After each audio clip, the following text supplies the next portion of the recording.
চরের আসলে মূলত কারা কাঠ বেশি পাইছে, যাদের বাড়িঘর বিলীন হয়ে গেছে তারা, না এই পারের লোকজন পাচ্ছে? এই যে থানার মধ্যে বেশি পড়ছে না মির্জাগঞ্জ থানার মধ্যে পড়ছে বেশি? মির্জাগঞ্জ থানার মধ্যে বেশি। আচ্ছা, মির্জাগঞ্জ থানার মধ্যে যারা নদী ভাঙ্গলি, যাদের ঘরবাড়ি বিলীন হয়ে গেছে, তারা বেশি পাইছে না অন্য অন্য জায়গার লোকজন?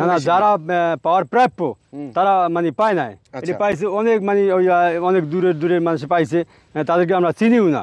ঠিক আছে, যাদের বাড়িঘর নদীর বিলীন হয়ে গেছে, হ্যাঁ, তারা সঠিকভাবে মানে পায় নাই। আচ্ছা, পরের জমি যেটুকু যারা কাটে পাইছে তারা আসলে তাদের প্রাপ্যটা পায়নি।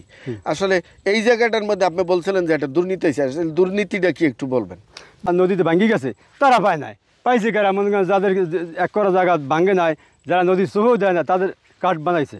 ঠিক আছে, তারপর যারা পাইছে তারা মনে এতদিন দহলে আসতে পারে না, তা না আসার ক্ষেত্রে এবার আসলো সেনাবাহিনীর ক্যান্টনমেন্ট, তা নিল সরকার অধিগ্রমে, তাও সঠিকভাবে নেয় নাই। ঠিক আছে, তাও মনে করেন যে অনেক জায়গা বাদ রয়েছে। আচ্ছা, এটা কিভাবে সম্ভব হয়েছে? মানে তারা তো একটা সাইড করে জমি নেওয়া শুরু করছে, তাই তো? জি।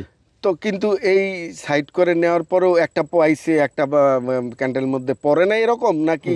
না তারা বাদ দিয়ে নিচ্ছে? না, তারা মানে এক সাইড ওই সাইড দিয়া, মনে করেন যে ওই জায়গায় পিলার করছে, ওই পিলার টান দিয়ে ওই জায়গায় গেছে। আচ্ছা, এই জমিনটা কী করবে? এই জমিনটা তো ফাঁকা রয়েছে, এটা কি পাবলিক কি আসতে পারবে সেনাবাহিনী ক্যান্টনমেন্টে?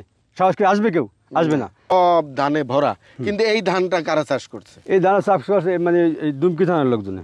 এরা জায়গাটা দখল দেওয়ার জন্য আমি ডিসি স্যারের কাছে গেছি, তারপর ডিসি স্যার আমার বলছে যে আপনি করেন, সাইনবোর্ড করেন। আমি সাইনবোর্ড দিচ্ছি, সাইনবোর্ড দেওয়ার পর সাইনবোর্ড করে ফালাই না, সাইনবোর্ড আমার এখন আছে। ঠিক আছে, তাহলে আমরা এই ধান দেওয়া মানে হইলেই আমরা এই আরজিগুলোর জায়গাটা আমাদের দখলে নিয়ে যাব।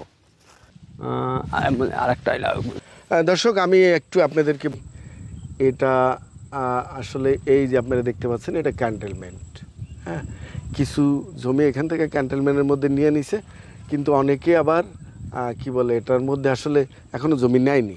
আসলে এটা একটা গ্যাপ। আর দ্বিতীয় হচ্ছে, আপনারা যারা দেখছেন এখানে কিন্তু রামপুরবাসীর, এই মির্জাগঞ্জ থানার এই একটা আজি দুর্গাপুর আর একটা হচ্ছে রামপুর মৌজা, এই দুইটা আর কি একসাথে। ধান কিন্তু আমার সুই হয়ে গেছে, আপনারা দেখতে পাচ্ছেন, এই অনেক লম্বা ধান। কিন্তু বরিশালের আসলে ঐতিহ্য ধান, আমন ধান আর কি। এটা এই রিসেন্টলি ধান পাকছে, কিছুদিনের মধ্যেই কাটা হবে। আরেকটি বিষয়, এই যে রামপুর মৌজা, মির্জাগঞ্জ থানার যে রামপুর মৌজা, সেই মৌজার একটা সাইনবোর্ড লাগানো হয়েছে ডিসি মহোদয়ের অনুমতি ক্রমে।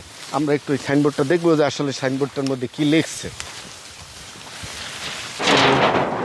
সাইনবোর্ডটা দেখতে চাই, আসলে একটু ভাঙাও পড়ছে। আমরা যদি একটু ক্লোজে দেখি,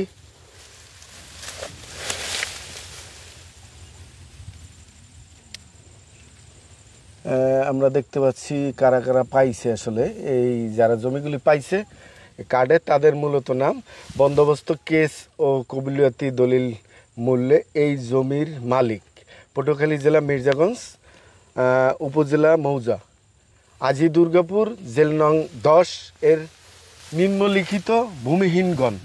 আচ্ছা, আমি একটু যদি নাম বলি, 1 নম্বরে হচ্ছে জয়নাল হাওলাদার, 2 নম্বরে হচ্ছে আশরাফ আলী, 3 নম্বরে হচ্ছে মানিক হাওলাদার, 4 নম্বরে হচ্ছে মোহাম্মদ আব্দুল হক মির্দা, 5 নম্বরে হচ্ছে নুরুল ইসলাম, 6 নম্বরে হচ্ছে মোহাম্মদ মোস্তফা হাওলাদার, 7 নম্বরে হচ্ছে মোহাম্মদ জাকির হোসেন, 8 নম্বরে লুৎফর, 9 নম্বরে নুরুল ইসলাম, 10 নম্বরে হচ্ছে দুলাল মুসল্লি, পিতা আব্দুল হাকিম মুসল্লি। আসলে এটা একটু সবার নাম লেখা হয়েছে।